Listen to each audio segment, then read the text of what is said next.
Okay, guys. First of all, welcome once again to IPC. My name is Mr. Hawkins, and I'm your teacher, should be, Friendship High School. Otherwise, I guess you're just getting on this video to access it for your own personal needs, and by all means, you're very welcome to it. There's notes attached for the kiddos that are missing their homework. You're more than welcome to get on there. Otherwise, we'll just get right to where we're going with Unit 1 today. Unit 1 is going to be covering laboratory safety and science basics, is what I like to phrase it as. But that's exactly what we're going to be dealing with today, okay? So, once again, you'll see on the top of your notes all these definitions. The definitions are jargon that come along with the territory when dealing with the scientific method and things of the sort. Hypothesis, scientific law, control, independent variable, dependent variable, accuracy, and precision. These are all very, very important words that you need to have a very strong grasp of in order to perform well in the unit test, okay? Hypothesis and scientific law, definitely we're going to strive a lot on scientific law later in the chapter and in the entire school year. So first of all, let's have a good starting point, okay? We need to understand science by knowing what it means to ourselves. According to dictionary.com, science is systematic knowledge of the physical or material world gained through observation and experimentation. Science is, in itself, the practice of discovering the world around us. It's an ongoing process which is completely dynamic in nature, so it changes and it's constantly evolving. Okay, we're going to learn about that. Technology has a big grip in science. Okay, if you've ever heard the word STEM before, it's one of the endorsements you can now get on your degree plan if you plan on graduating and going into the sciences. STEM is a good field to be in. It deals with science, technology, engineering, and mathematics. So technology and science go hand in hand. As one gets better, the other one gets better too. So science, okay? Science is a tool to study the universe, according to myself, according to dictionary.com. But what does it mean to you? What is science? Think about that for a minute. Now, there are a couple of different types of science, okay? Even in grade school, think about all the different types of sciences that you've dealt with since you were a little bitty kiddo. There's a lot, right? In middle school alone, you learn three: earth science, life science, physical science, okay? And what we're going to be dealing with in IPC is basically an extension of physical science, what you learned in middle school, okay? So IPC deals with integrated physics and chemistry, as you learned the other day in class, I'm sure. Chemistry and physics are my favorites. I've got a very strong stance on them, and I really, really, really enjoy this stuff. So, on your science notes, there's a blank, okay? The notes tell you to list as many different divisions of science as you can. And so what does that mean? So science is kind of like this big, broad idea, right? We kind of bring it down to these little bitty finite particles. Where if you were studying biology, you could study anything from molecular biology all the way to macrobiology, which would be the way that populations interact, okay? Microbiology is going to be the way that viruses interact with us. It's real gross stuff, but it's really interesting, okay? If you've got a knack for it, you're going to want to study it. That's how I am with chemistry. I love it, and physics is just about the same, okay? You can do anything from universal physics to theoretical physics. So in your notes right now, take a minute and pause the video and just list as many different types of science as you can, okay? Good. All right, guys, so that brings us to the scientific method. And this is a big deal for all of us in every stage of the sciences, okay? Now, the first step of the scientific method is observation.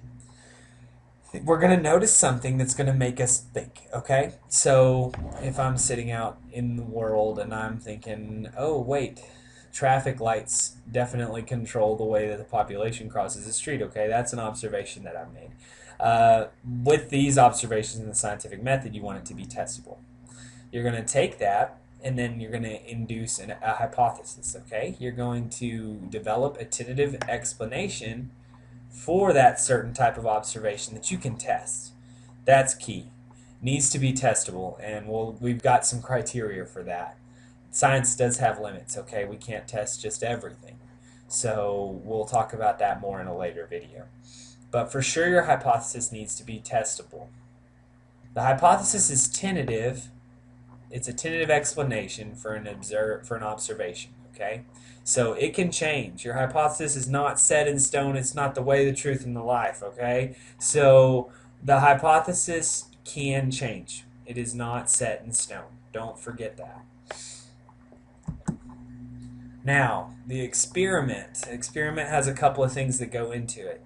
The design of the experiment is essential. You want your experiment to be streamlined. You want it to test exactly what your hypothesis is set out for. Okay.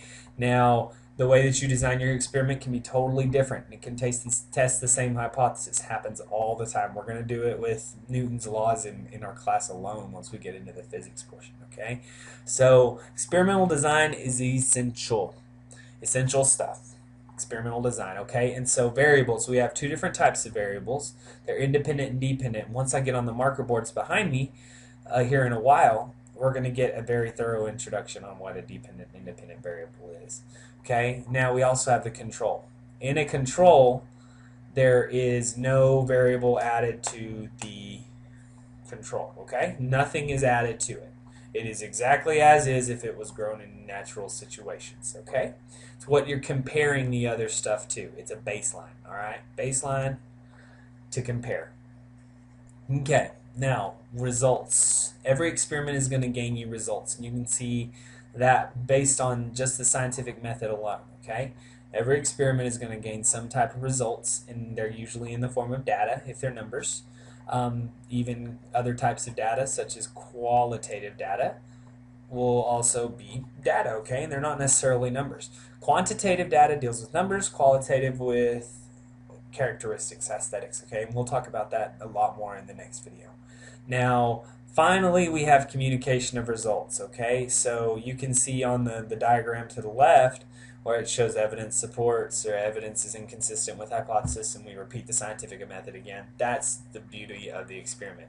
Regardless of how you design it, you want it to be repeatable because that's important for peer review, okay? Your peers are going to look over it and they're going to judge how well or how not well you put together your experiment, okay? And they're going to help you know whether you did a great job or if you need to tweak some stuff and try again. Make sure you get it right, okay?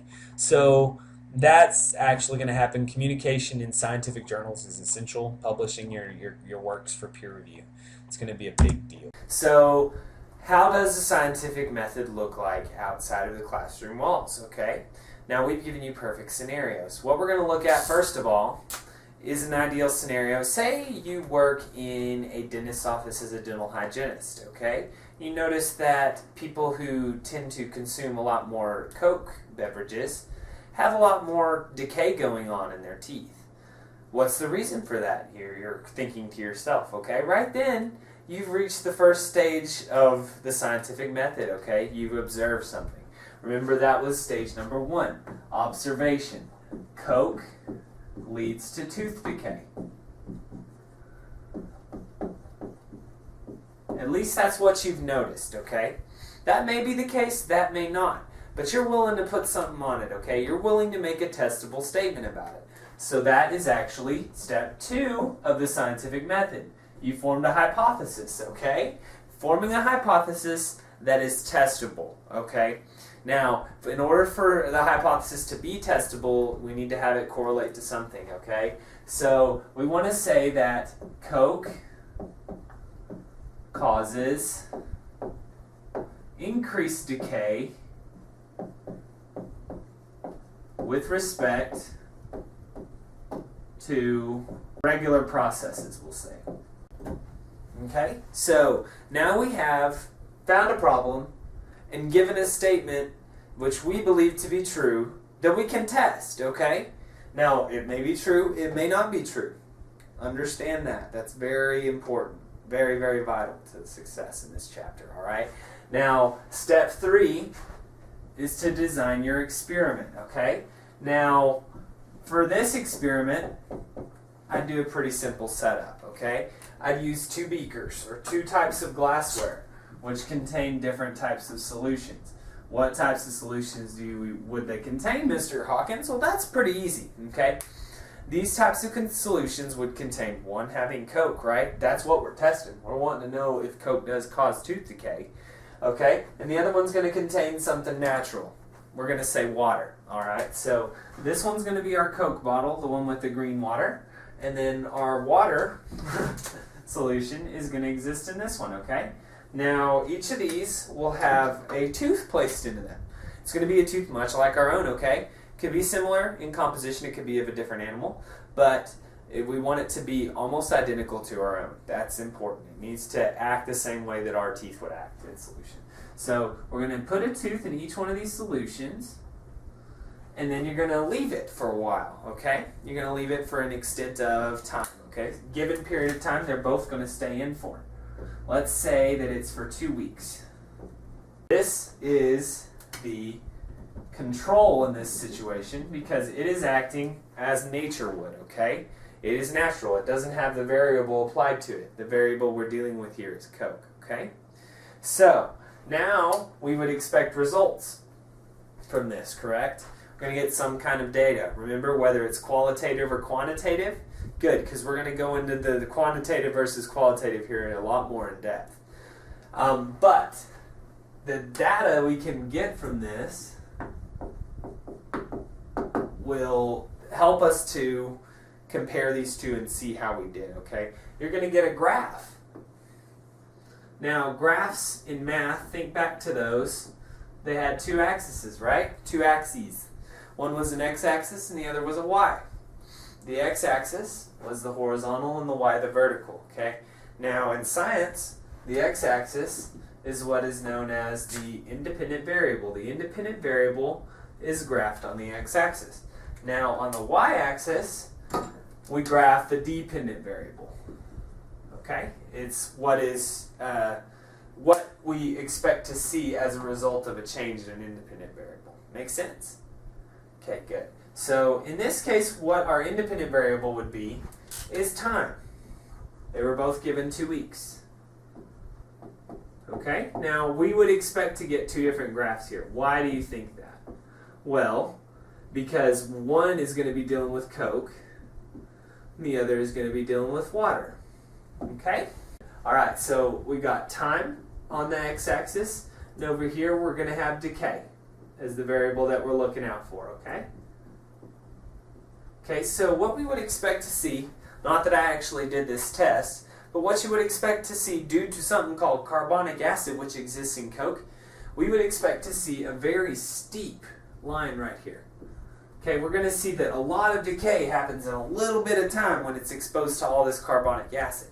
Now, in the event that it's actually water and the decay is going on, you're going to see a much less steep line, okay? Which means that it takes a lot more time to decay the same amount. Makes sense? Has a smaller rate of change, smaller slope, okay? Rate of change is important. Remember that word.